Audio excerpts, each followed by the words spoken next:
जय हिंद, नमस्कार दोस्तों। इस मॉर्निंग बुलेटिन में जानेंगे सेना व सेना भर्तियों से जुड़ी आपके काम की कई बड़ी और जरूरी खबरें। इसलिए सभी साथी आज इस वीडियो को पूरा जरूर देखें।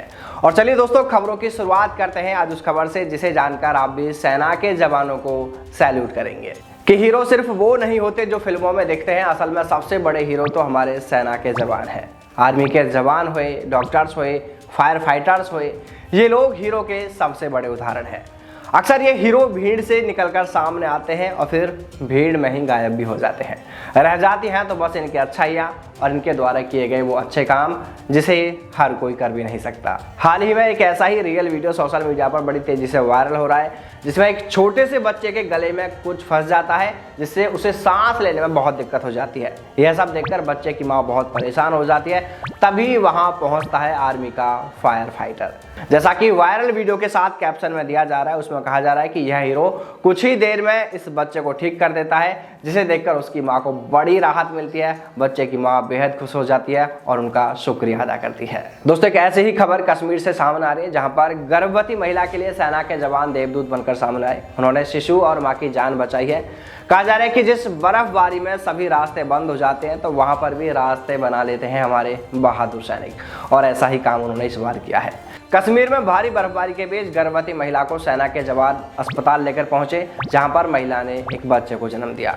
लोगों का कहना है कि समय पर अगर ये अस्पताल नहीं पहुंचती तो मां के लिए बहुत खतरा हो सकता था, लेकिन आर्मी के जवानों ने गर्भवती महिला को समय पर अस्पताल में पहुंचाया, जिससे बच्चा और मां दोनों सुरक्षित हैं। दोस्तों, इस महान कार्य के लिए हमारे जवानों के लिए एक लाइक तो बनता है। दोस्तों, तीसरी बड़ी खबर और पॉजिटिव खबर आप ही के लिए है कि सेना की वर्दी पाने का जुनून क्या होता है, इसे दिखा दिया है उत्तराखंड के चंपावत जिले के गांव मोराड़ी के प्रधान हरीश जोशी ने।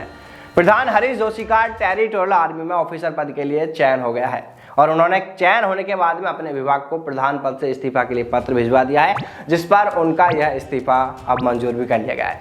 हरीश को सेना की वर्दी पाकर जितनी खुशी है तो वहीं परिवार को भी बेटे के सेना में जाने को लेकर बेहद खुशी है। गांव वाले जमकर बधाइयां दे रहे हैं। दोस्तों, कहते हैं ना कि यही वो खुशी होती है, यही वो जोश होता है सेना की वर्दी पाने के लिए।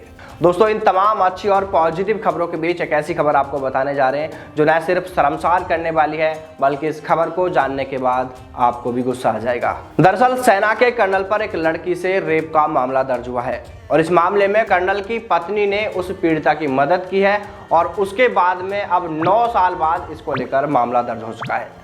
मामला उत्तराखंड के देहरादून का है। साल 2015 की बात है। यहाँ पर एक मासूम लड़की लोगों के घरों में झाड़ू पोछा किया करती थी और यही लड़की इस सेना के कर्नल के घर पर भी सफाई का काम करने जाती थी।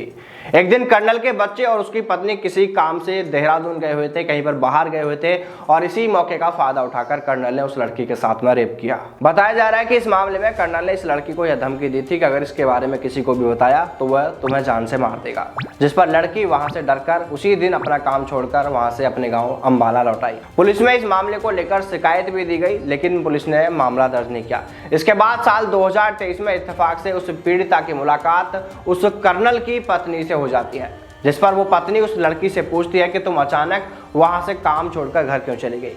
तब उस युवती ने कर्नल की पत्नी को वो पूरा मामला बताया और इसके बाद कर्नल की पत्नी ने उन्हें खुद कहा कि मैं आपके साथ हूं और ऐसे मामले में कार्रवाई होनी ही चाहिए। जिसके बाद यह मामला जिला कोर्ट में पहुंचा और फिर जिला कोर्ट के आदेश के बाद में अब यह मामला पुलिस में पहुंच गया है। इसको लेकर मामला दर्ज हुआ है।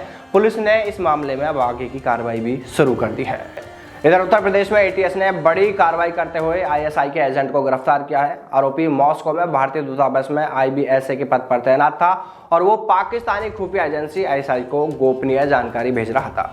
जब यूपी एटीएस को इसकी भनक लगी तो उन्होंने मामले की जांच की और जब इसकी गहनता से जांच की गई, पड़ताल की गई, तो आखिर में सतेंद्र सिवाल को पूछताछ के लिए बुलाया गया। वो जब एटीएस के सवालों के सही से जवाब नहीं दे सका, जब उससे इस मामले को लेकर सवाल जवाब हुए तो वो वहां पर घबरा गया, सवालों के सही जवाब नहीं दे पाया और आखिर में उसने अपना जुर्म कबूल कर लिया। इस मामले में पुलिस आगे की कार्रवाई कर रही है। और दोस्तों, एक दुखद खबर भी है। भारतीय वायुसेना के एक अधिकारी की उस वक्त जान चली गई जब वो विमान की मरम्मत कर रहे थे। इसी दौरान अचानक से सीट उछलकर उनके सिर में लग गई, जिससे उनको गंभीर चोट पहुंची। और देखिए हादसा कुछ इस तरह से गंभीर था कि मौके पर ही उनकी जान चली गई। अब मामले में आगे की कार्रवाई की जा रही है, तो वहीं पुलिस को भी घटना के बारे में जानकारी दे दी गई है। देखिए दोस्तों, सैनिक चाहे दुश्मन की गोली से शहीद हो, चाहे ड्यूटी के दौरान जान जाए, सैनिक शहीद ही होता है। हम उनकी शहादत को नमन करते हैं। और अब आखिर में खबर उन युवाओं के लिए जो अग्निवीर सेना भर्ती का इंतजार कर रहे हैं। इन युवाओं के लिए 8 फरवरी से ऑनलाइन आवेदन प्रक्रिया शुरू होने जा रही है। तो ऐसे में इन सभी युवाओं के लिए सेना की ओर से सलाह दी गई है कि वो सभी युवा जो ऑनलाइन आवेदन करने की तैयारी में है, वो सभी समय रहते अपने सभी दस्तावेज तैयार जरूर कर लें। साथ ही जॉइन इंडियन आर्मी साइट पर वो अपना रजिस्ट्रेशन यानी अपनी प्रोफाइल भी तैयार करके रखें, ताकि जैसे ही ऑनलाइन आवेदन शुरू हो तो वो अपना फॉर्म भर सकें। इसके साथ यह भी इन युवाओं से कहा जा रहा है कि वो अपने मोबाइल नंबर को आधार से लिंक करके रखें, और साथ ही डिजी लॉकर अकाउंट बनाने की भी बात कही जा रही है, क्योंकि ये तमाम चीजें आपको फॉर्म भरते समय वहां पर काम आने वाली है। इसलिए सभी युवा अपने सभी जरूरी दस्तावेजों को तैयार करके रखें, ताकि फॉर्म भरते समय आपको किसी तरह की कोई दिक्कत ना हो। तो चलिए दोस्तों, फिर मिलते हैं सेना व सेना भर्ती से जुड़ी तमाम बड़ी खबरों के साथ। तब तक सावधान रहें, दलालों से दूर रहें, अपना और अपनों का ख्याल रखिएगा। जय हिंद, जय भारत, वंदे मातरम।